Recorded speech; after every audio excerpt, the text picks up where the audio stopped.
Ja, das ist schön, wenn die Gäste so entspannt sind wie die beiden hier. Also ich musste gerade den Dan noch auffordern, ach, dreh dich doch mal um, weil wir sind jetzt gleich wieder drauf. Oh, na, okay, drehen wir uns mal ein bisschen um. Also ihr seht, jede Menge entspannte Gäste und jede Menge kompetente, hustende Moderatoren. Simon, lass es raus. I'm really sorry. I don't know what happened. Er sollte mit dem... I'm fine. Er soll, ja. I'll do that like a professional. Okay. Go on. Ich wusste, dass das passieren würde. But we are lucky enough that we don't need you. And in the first take we talked a little bit about the game. Now we're going to see a little bit of the game. Yep. So go ahead. Okay. Let's rock. Okay, so when we finished last time, Harry was just explaining the sport to you, giving you an overview. Yep. So now the player's taken to Hogwarts and he gets to choose his favourite team he'd like to play for. Is that Cho Chang? Cho Chang, yep. Okay. They want to play Cho Chang. Okay. Gonna play Cho I want to play with Cho Chang. Okay, don't make it seedy. Okay, so what we're going to do is we're going to start off by easing you into the game by playing a couple of challenges. Okay. And they give the opportunity for the player to play Quidditch on a very basic level. Okay. So probably it's all about broomstick control. So you get used to the steering process. Yeah. Steering, passing, shooting. Yeah. So, before we start, is it like no start, but is it like a flight simulator? It's kind of a combination of a lot of things, really. Yeah. It took us a long time to concept the game and get the feel of it right. But I think we've got there now. Maybe have a go later and see what you think. Okay.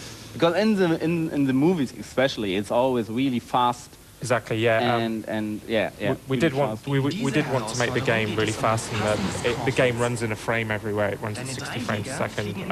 It's all about, these kind of sports games are all about speed and acceleration, and just because it's involving wizards, it shouldn't be any different.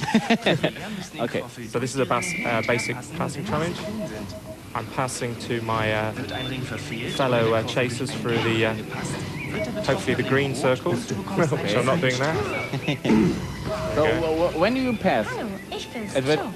When I see a green circle, I pass through. And if it's yellow or if it's yellow, it's too late. Too far away. Yeah. How long does it take you to get to develop that pass system? Oh, it's really simple actually, and you can pick up, and you could be playing a Quidditch match within 5-10 minutes. Okay. But there's a lot more to the game, and the player can play through and get as much. Can get a lot more advanced. And there's a lot more tactics that come into the game as you play through. Okay. So you can see I've done moderately well there. Depending on how well the player does, he gets awarded a certain amount of Quidditch cards. Okay. I'll show you these cards here. This is quite nice. These cards are taken from the fiction, and they're the 3D holographic cards. You've probably seen them in with the moving people. Yeah. They're not holographic, so people are really inside there. They are inside there, you're right. Yeah, you're too much of a Harry Potter fan. Yeah. So I can go through and view these at any time.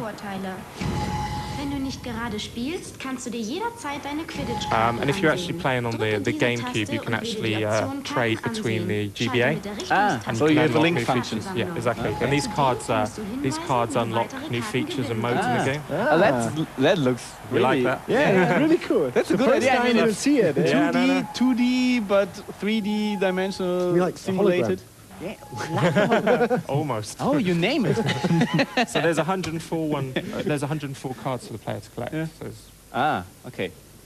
At what audience do you think what kind of people will be playing Quidditch? I mean, is it a kids game or is it for the more sophisticated player? What do you think? It's kind of both, because they got the game modes that support. So it's kids. like the books. But then you've also got advanced modes, so you've got like team special moves. Yeah. It's as detailed as you want to make it, really. It's as complex as you want to make it. Yeah. So now I've learned how to do the passing and just basic flying techniques. I can move on to tackling and shooting. Yeah, tackle some. Let's see if you know who this character is. Simon, help me. No. What's the problem? You have to help me if it's what kind of character we're gonna see now. Okay, he doesn't listen. I don't like the show. No, I was looking at the game. That's my job. Just sitting there, just sitting and try to look good. Coughing. Yeah. And I did that. Ah, you're playing with the ghost? No, I'm against the ghost. So I've got possession of the quaffle now. I need to move towards the goal, select a hoop to shoot at, and shoot. So you decide right before you shoot. You have to decide which one, Exactly. and you look where the goalie is, and that's it. Okay. Nochmal zur Erinnerung. Drücke die Aktionstaste, um anzugreifen, und die Schusstaste, wenn du in der Nähe der Torringe bist. Viel Glück! So it's almost headless. Nearly headless, Nick. Nearly headless. Yeah. Almost headless. Almost nearly headless. That was his cousin.